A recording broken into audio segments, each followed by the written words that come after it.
అమ్మవారి అనుగ్రహంతో పొందనటువంటిది లేదు.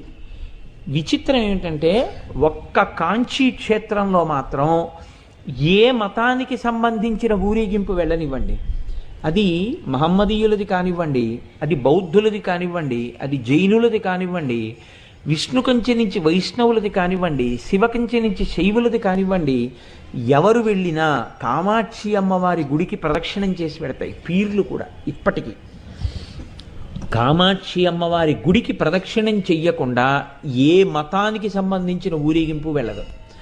అంత శక్తివంతమైనటువంటి క్షేత్రం. అందుకే అమ్మవారు అక్కడ కామాక్షి అయితే ఆవిడ మారు పేరు కామకోటి అని చెప్తారు. అందుకే కంచిలో ఉన్నటువంటి శంకరాచార్య పీఠానికి కామకోటి పీఠం అని పేరు. కామకోటి అంటే కోటి అంటే హద్దు, కామము అంటే కోరికే. ఆమె ఎందుకు కామాక్షి కామ